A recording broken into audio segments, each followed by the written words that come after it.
కృపలో కాచిన దేవా ఇంతకాలం నీదు కృపలో కాచిన దేవా ఇకను కూడా మాకు తోడు నీడ నీవే కదా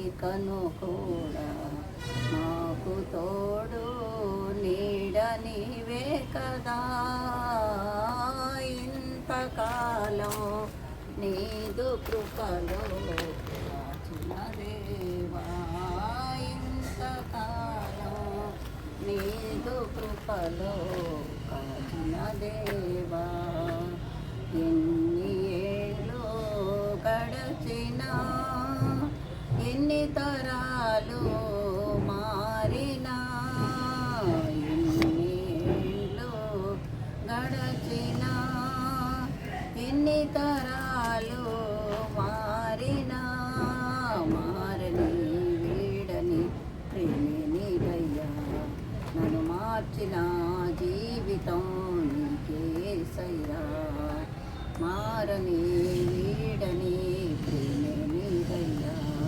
నన్ను మార్చిన జీవితం నీకేసయ్యా ఇంతకాలం నీదు కృపలో కాచిన దేవా ఇంతకాలం నీదు కృపలో కాచిన దేవా ఇకను కూడా మాకు తోడు నీడ నీవే కదా ఇకను కూడా మాకు తోడు నీడ నీవే కదా ఇంతకాలం నీదు కృపలో కాచిన దేవా. హల్లెలూయా. యోహాను సువార్త 15వ అధ్యాయము 7వ వచనం. నాయందు మీరును మీయందు నా మాటలు నిలిచి ఉండిన ఎడల మీకేదిష్టమో అడుగుడి, అది మీకు అనుగ్రహింపబడును. సహోదరులారా, ప్రభు అయిన యేసుక్రీస్తు నామములో మీ అందరికీ శుభాభివందనములు. సహోదరుడు గంధం Devadanam the Bible study YouTube ద్వారా మరొకసారి ఈ విధంగా దేవుని వాక్యాన్ని ప్రకటించడానికి నాకు ఇచ్చిన ధన్యతను బట్టి నేను ప్రభువుని స్తుతిస్తూ ఉన్నాను. గుంటూరులో ఆనందపేట మేకలవారి వీధి. ఇక్కడున్న వృద్ధ దంపతులు మా బావగారు, మా అక్కగారు 88లో మరి ఈ ప్రాంతంలో సేవ చేస్తున్నప్పుడు సారేపాతు విధవరాలు దైవజనుని ఏ విధంగా పోషించిందో, ఎలీషా కాలములో ఘనురాలైన స్త్రీ ఎలీషాని ఏ విధంగా పోషించిందో, అలాగా వీరు సేవ ప్రారంభ దినాలలో నన్ను ప్రోత్సహించిన ముఖ్యులు.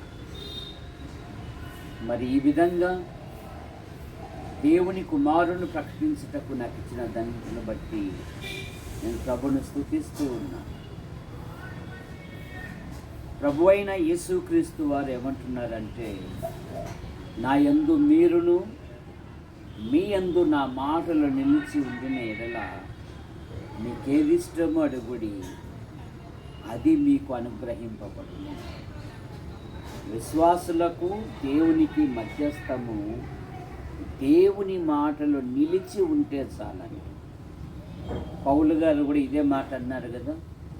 ఫిలిప్పీ పత్రిక 4వ అధ్యాయము 6వ వచనములో, దేనిని గూర్చియు చింతపడకుడు గాని ప్రతి విషయమునందు ప్రార్థనా విజ్ఞాపనల చేత కృతజ్ఞతాపూర్వకముగా మీ విన్నపములు దేవునికి తెలియజేసి. లోక సామెత అవుతుంది, సంసారము గుట్టు వ్యాధి తగ్గు. వీరికి 3 కుమార్తెలు. వారిని తీర్చిదిద్ది వారు ఎవరి ఇళ్ళల్లో వాళ్ళు ఉంటున్నారు. చివరికి మా బావగారు దేవరాజు గారు, మా అక్కగారు ఉంటున్నారు. ఈ వృద్ధుల కొరకు మీరు ప్రార్థన చేయండి.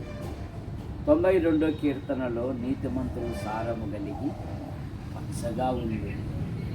మా అక్క ఇప్పటికీ ప్రైవేట్ ఆసుపత్రిలో నర్సుగా పనిచేస్తారు. ఈ వృద్ధాప్యములో కుటుంబ పోషణ కొరకు ప్రయాసపడుట అనేది గొప్ప భాగ్యం.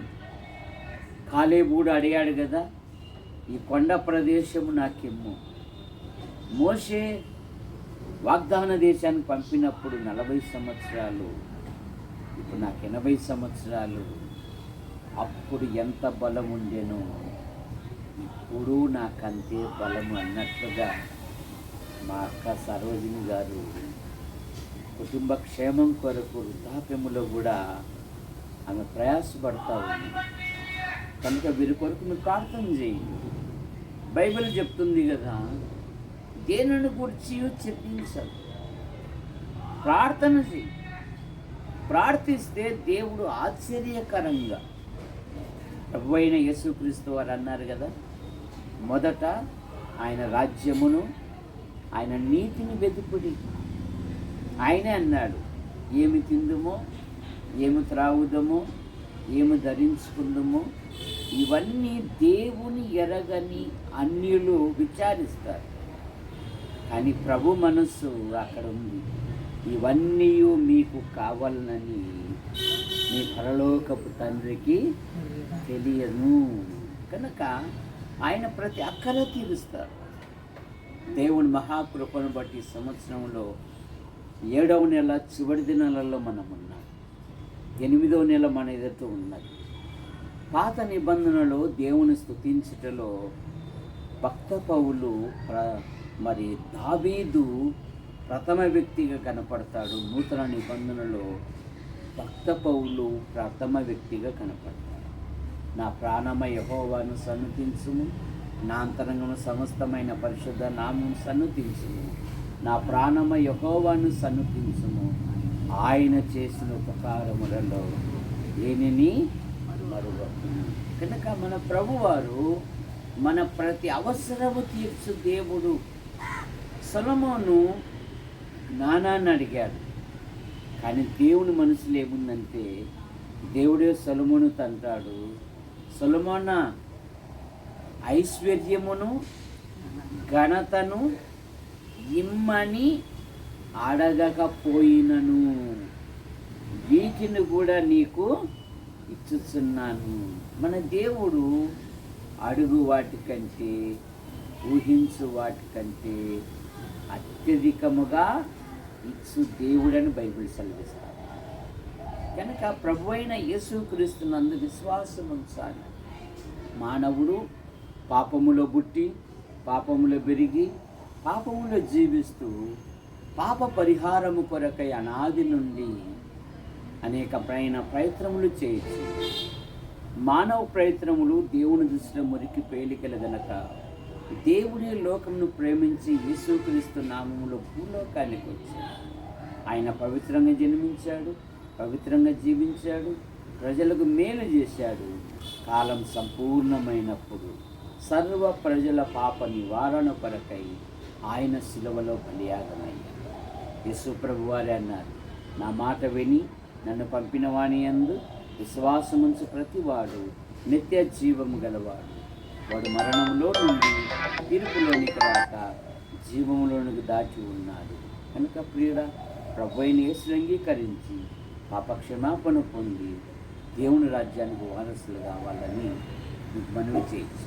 ప్రేమించిన మా తండ్రి, మా ప్రియులు మేకల మరి భావన బట్టి ముగిస్తూ, అక్కను బట్టి ముగిస్తూ, దేవరాజు గారు అక్కను బట్టి ముగిస్తూ, పెద్ద కుమార్తె ఏమో భర్త వారి సంతానం, రెండవ కుమార్తె ఏమో భర్త వారి సంతానం, మూడవ కుమార్తె ఏమో భర్త వారి సంతానం దీవించారు.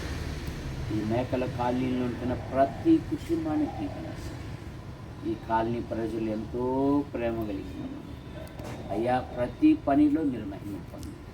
వసంతరావు అయిన భార్య పిల్లలు దీవించండి. పిల్లల చదువులో చురుకైన జ్ఞానం, వివేకం, ఆలోచన విడిచొచ్చిన కుటుంబాన్ని, సంఘాన్ని మీరు రెక్కల కింద ఉంచుకొని కాపాడు. మరొకసారి ఈ విధంగా కలిసి ప్రార్థించి ధన్యత దయచేయండి. యేసు ప్రభు నామములో ప్రార్థిస్తున్నాం తండ్రి, ఆమేన్. వందనాలు చెప్పండి. వందనాలు. సహోదరులారా, మా కొరకు ప్రార్థన చేయండి అను. సహోదరులారా, మీరు మా కొరకు ప్రార్థన చేయండి. అది రైట్. మొత్తాన్ని భక్తుడే బావగారు, భక్తుడేనండి.